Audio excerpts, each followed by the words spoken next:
et fonctionnement du Conseil supérieur de l'audiovisuel et de la communication qui soumettent la décision prise par des étapes obligatoires suivantes: la mise en demeure, la publication, la notification des griefs et la mise en œuvre du droit de la défense et la sanction. Se fondant sur les dispositions légales sus-évoquées, les juges de référé a ordonné la suspension de la décision entreprise. Permettez-moi, Excellence, Monsieur le Président de la République, tout de même de réserver une mention spéciale à la réaction positive du président du CESAC, qui, après mécontentement compréhensible exprimé par certaines personnes qui vilipendaient à tort les juges de référé, a pris de la bonne hauteur, comme le démontre sa lettre numéro 125 du 25 octobre 2024, dont copie m'est parvenue, pour reprendre la procédure en suivant une par une les étapes obligatoires prévues par la loi qui régit son institution. J'avoue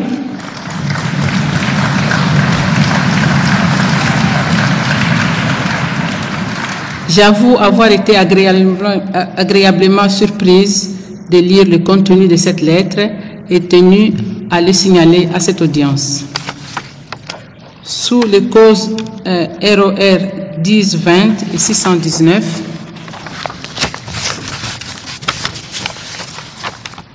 lorsque les conditions fixées par la loi organique ne sont pas réunies, les juges de référé du Conseil d'État n'ordonnent aucune mesure nécessaire sollicitée. Il peut se déclarer incompétent, il peut décréter l'irrecevabilité ou ordonner le rejet. Différentes causes ci-dessus illustraient ces décisions. Premièrement, saisie d'une requête en référé liberté enrôlée sous le ROR 10-12 sollicitant la suspension de la décision contenue dans une lettre du bâtonnier de l'Ordre des avocats de Kinshasa Matete, le juge de référé du Conseil d'État a relevé que l'auteur de l'acte attaqué n'était ni une autorité administrative centrale, ni un organisme public placé sous la tutelle des autorités administratives centrales, ni un organe national de l'ordre professionnel. Et c'est à bon droit qu'il a décliné sa compétence à statuer sur la décision soumise à sa censure. Et deuxièmement, dans la cause sous ROR 619, la société sino-congolaise des mines, SA, SICOMINE en sigle, estimant que sa liberté fondamentale d'investir en République démocratique du Congo était violée, sollicitait du Conseil d'État la suspension des effets de ces 5 décisions de l'Inspection générale des finances, mettant en cause les exonérations dont elle bénéficiait dans le cadre du contrat sino-congolais et soumettant toutes ces importations au régime de droit commun. Après examen, le juge de référé a constaté que l'urgence n'était pas démontrée. En sollicitant de toute urgence la mesure nécessaire à la sauvegarde de sa liberté fondamentale d'investir, sans indiquer l'effectivité du dommage prétendument subi, ni même l'imminence du préjudice qu'elle pouvait lui causer, en n'indiquant pas la quantité de marchandises abîmées ou perdues ou pouvant connaître pareils dégâts du fait des décisions entreprises, l'urgence n'était pas prouvée. Et c'est à bon droit que le juge de référé du Conseil d'État a décidé que la requête de la société sino-congolaise des mines était non fondée. Parlant du référé conservatoire, comme précédemment, il convient de définir les référés conservatoires avant de présenter la position adoptée par le Conseil d'État dans certains cas. Paragraphe 1er, définition du référé conservatoire. Au regard de l'article 284 de la loi organique précitée, le référé conservatoire est envisagé soit en cas d'une décision administrative, soit en son absence. Les juges saisis s'assurent qu'il y a lieu d'empêcher le maintien ou l'aggravation d'une situation dommageable en fait ou irrégulière en droit, soit de préserver les intérêts particuliers du demandeur ou l'intérêt général. Lorsqu'il ordonne les mesures utiles à la sauvegarde de la situation des parties à l'avenir, le juge de référé est tenu d'éviter de faire obstacle à l'exécution de la décision administrative si elle existe. Exemple, dans l'affaire sous le ROR 964, Le juge de référé saisi d'une requête en référé conservatoire a préservé les intérêts du demandeur sans faire obstacle à la décision administrative existante en ordonnant que l'arrêté numéro 061/2008 du 9 décembre 2008 reconnaissant le deuxième défendeur, chef de groupement Kingakati, a été abrogé par celui 0117 du 22 août 2011 portant reconnaissance des deux chefs de groupement incorporés dans la ville de Kinshasa. Il a en outre noté que le demandeur a été désigné chef de groupement à titre intérimaire au remplacement de son défunt père en attendant l'investiture du nouveau chef coutumier et chef de groupement. En conclusion, Excellence, Monsieur le Président de la République, chef de l'État, magistrat suprême, avec l'expression de mes hommages les plus déférents, Mesdames et Messieurs, distingués invités, en vos titres et qualités respectifs. Tout au long de mon exposé axé sur les mécanismes de contrôle des actes des autorités administratives centrales par le Conseil d'État, il a été question au niveau de l'introduction de faire un aperçu général sur les actes administratifs et le principe de l'égalité qui s'impose également à l'administration. Au premier chapitre axé sur les mécanismes de contrôle par voie d'annulation, j'ai relevé que ce contrôle est exercé par le Conseil d'État sur base de la compétence que lui reconnaît la Constitution de la République démocratique du Congo, telle que modifiée et complétée à ce jour,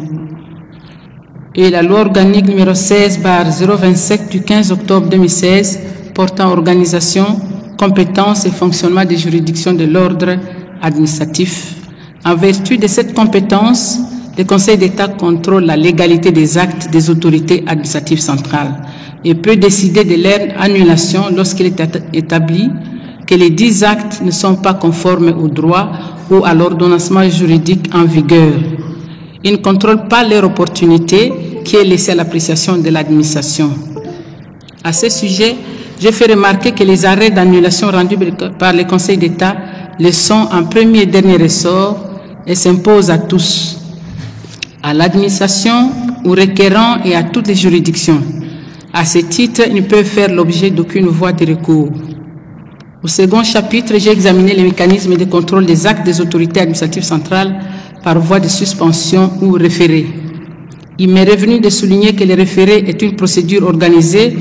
pour relativiser et retarder les effets exécutoires des actes administratifs entachés d'irrégularité et dont les préjudices sont difficilement réparables si les juges annulaient l'acte entrepris. Il y a lieu de déplorer la méconnaissance des règles de droit caractérisant certains actes administratifs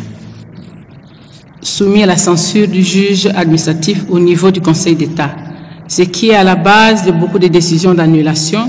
ou de suspension des décisions des autorités administratives centrales. Comme je l'avais relevé par le passé, le Conseil d'État, à travers sa section consultative, fait office de conseiller juridique officiel des autorités du pouvoir central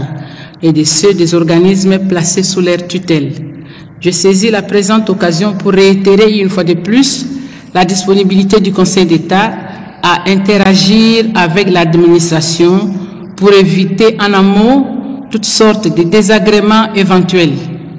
Et pour finir, je saisis l'occasion qui se présente pour demander que les points ci-après attirent l'attention des autorités compétentes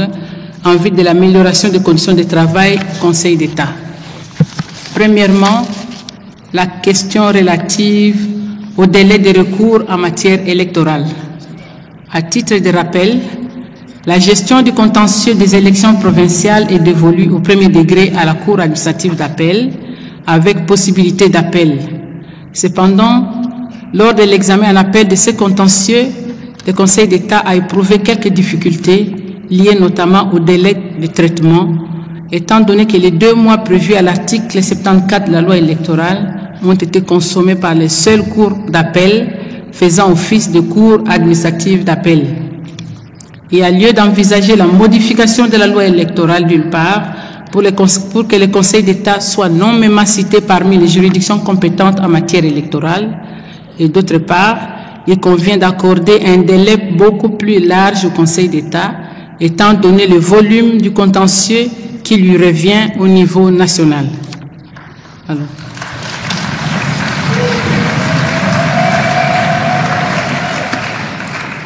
Deuxièmement, l'installation des juridictions administratives inférieures. Conformément aux dispositions des articles 60 et 69 de la loi organique numéro 16/027 du 15 octobre portant organisation, compétences et fonctionnement des juridictions de l'ordre administratif, j'avais transmis au cabinet du ministre d'État, ministre de la Justice et garde des Sceaux, 2 lettres accompagnées de 2 projets de décrets d'organisation judiciaire fixant les sièges et ressorts d'une part des cours administratives d'appel et d'autre part des tribunaux administratifs. À ce jour, le Conseil d'État continue d'attendre du gouvernement l'adoption de ces 2 projets et la signature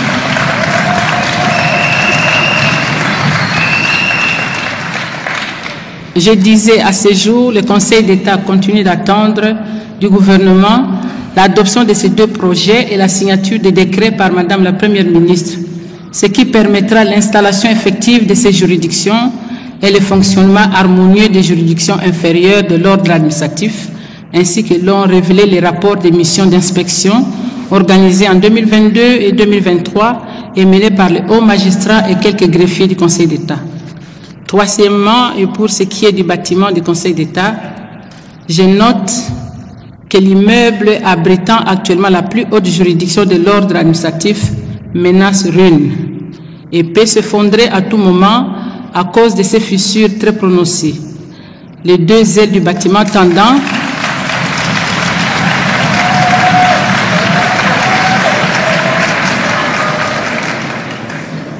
Je répète, troisièmement, pour ce qui est du bâtiment du Conseil d'État, je note que l'immeuble abritant actuellement la plus haute juridiction de l'ordre administratif menace ruine et peut s'effondrer à tout moment à cause de ces fissures très prononcées. Les 2 ailes du bâtiment